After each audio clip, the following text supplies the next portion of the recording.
Picture this: you are a Persian spy crouching in the rocky terrain above Thermopylae in 410 BC. You've been tasked to evaluate the formidable Spartan army blocking your advance. Instead of witnessing fierce warriors sharpening swords, you find men sitting casually, naked, meticulously grooming their hair and oiling their skin. Frightened, you rush back to King Xerxes to report that the enemy appears weak and foolish, acting more like women at a spa than battle-hardened soldiers. Xerxes chuckles, finding humor in their perceived vanity. Yet beside him stands an exiled Spartan king who isn't laughing.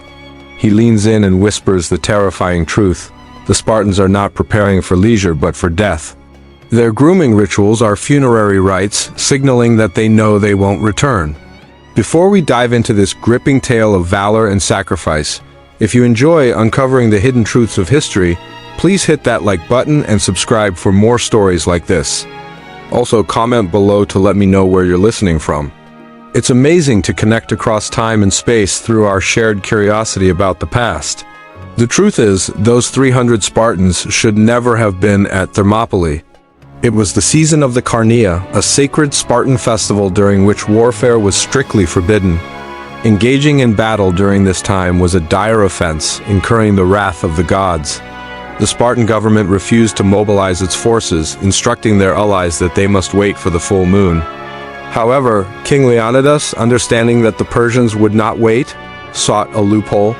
He couldn't take the army, but he could take a personal bodyguard. Instead of relying on young elite cadets, he selected 300 seasoned veterans, each with one critical requirement. Every man he chose had to have a living son back in Sparta. Leonidas was not assembling a tactical unit. He was ensuring that, should they perish, their family lines would continue. As he prepared to leave, Queen Gorgo did not plead for his safety. Instead, she asked him for his final orders. Leonidas responded not with words of love but with practical advice. Marry a good man and have good children. He had made his choice. Thus, they marched north toward the Hot Gates, a narrow pass where mountains met the sea, joining a coalition of around 7,000 other Greeks. While this may sound like a substantial number, it was nothing compared to what lay ahead. Xerxes was leading the largest invasion force in history up to that point, with modern estimates placing it at around 200,000 soldiers, an unprecedented migration of men and resources that could drink rivers dry. They had marched all the way from Asia, crossing the ocean on a bridge constructed of boats. For 4 days, Xerxes waited, confident that the Greeks would flee upon seeing his massive numbers. Yet, they held their ground. Frustrated, he sent a messenger to the Spartan line with a simple command: lay down your weapons.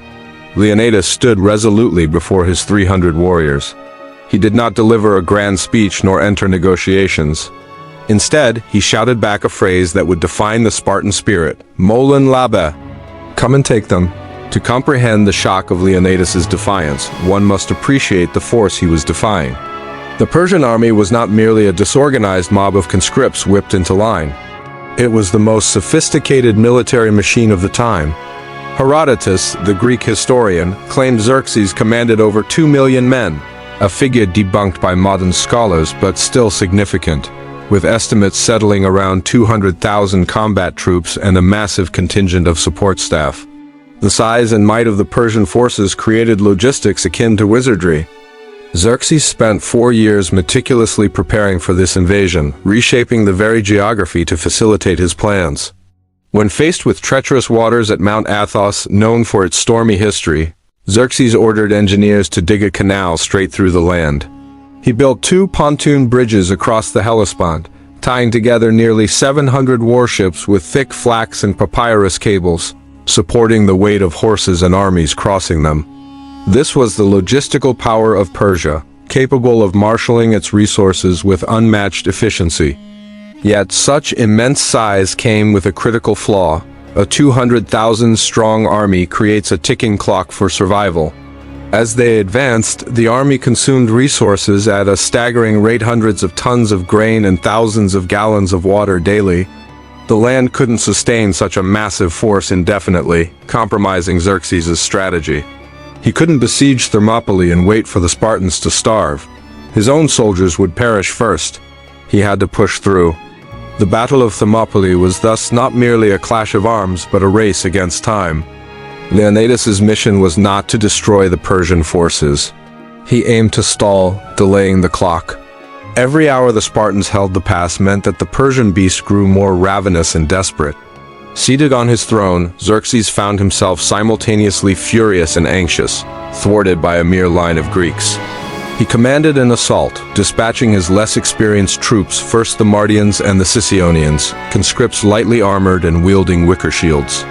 Courageous men, yes, but tragically ill-suited for what awaited them.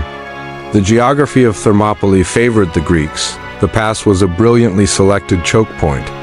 The Greeks fortified the narrow way, less than 50 feet wide at its narrowest point, between the vertical cliffs of Mount Oda and the waters of the Malian Gulf, named the Hot Gates. For the sulfur springs steaming from the rocks, it provided cover for a tactical advantage. In an age when geography dictated military fate, this strategically significant location ensured the Spartan coalition could effectively minimize the impact of their vastly outnumbered forces. As the first waves of Persian troops surged forward, the Greeks remained steadfast, adopting a defensive posture, knees bent, shields interlocked, spears poised. The impact of the Persian assault resonated like a thunderbolt, yet the Spartan line held firm. The collision was less a battle in the conventional sense, and more akin to industrial slaughter, a conflict of military philosophies. On one side, speed and mobility reigned with the Persians, utilizing light armor and rapid movement to their advantage. Their method relied heavily on archers to weaken opponents before close combat. In contrast, the Spartans were warriors forged for the clash itself, formidable hoplites utilizing the massive, concave hoplite shields and long spears known as the dory. When engaged, the Spartan line effectively concealed their comrades, creating an impenetrable wall of bronze and wood. As the two armies clashed, Persian soldiers charged valiantly, only to be met with a disciplined wall of shield-bearing Greeks. The geometry of their formations led to a staggering disparity. As the Persians forced themselves upon the line, they did not advance far enough to effectively wield their swords or javelins. The Spartans engaged with their long weapons from a distance, thrusting them into the advancing column. Bodies stacked up, flooding the ground as the Spartans pushed forward. Using their shields to shove aside the fallen, they maintained their footing amidst the chaos. Herodotus recounts that Xerxes, observing from a distance, leaped from his throne in terror, watching his best soldiers being slaughtered without mercy while his vast army crumbled sent ripples of shock through the Persian ranks. The first wave of Medes and Sicyonians failed, retreating, leaving a scene of slaughter before them.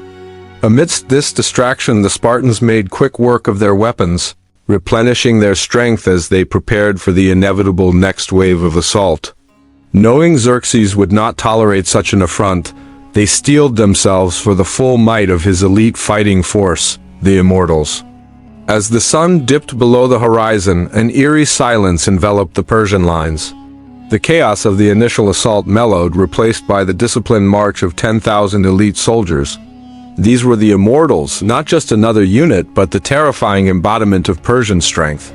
They were called Immortals, not due to their mortality, but because for every one that fell, another instantly replaced them. The subsequent charges from the Immortals were relentless. Yet, with the Spartans still commanding the narrow choke point, they utilized their training, discipline, and weaponry to maintain their edge, reaffirming the battle as an epitome of valor and strategic excellence. In the annals of history, the stand of the 300 Spartans at Thermopylae emerges not only as a tale of valiant courage, but as a manifestation of the human spirit against overwhelming odds. Theirs has become an indelible legacy of resilience, one that would echo through time as a symbol of defiance in the face of impending doom. While the ultimate outcome was preordained, the actions of those few men in the Hot Gates would inspire countless generations to come, reminding them that for a brief moment in time, a handful of determined warriors stood boldly against an insatiable empire.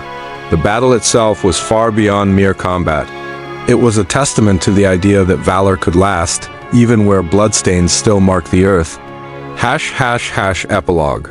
The power of history, as we reflect on this monumental clash of wills, we must consider how courage and determination can endure, even against the most formidable foes.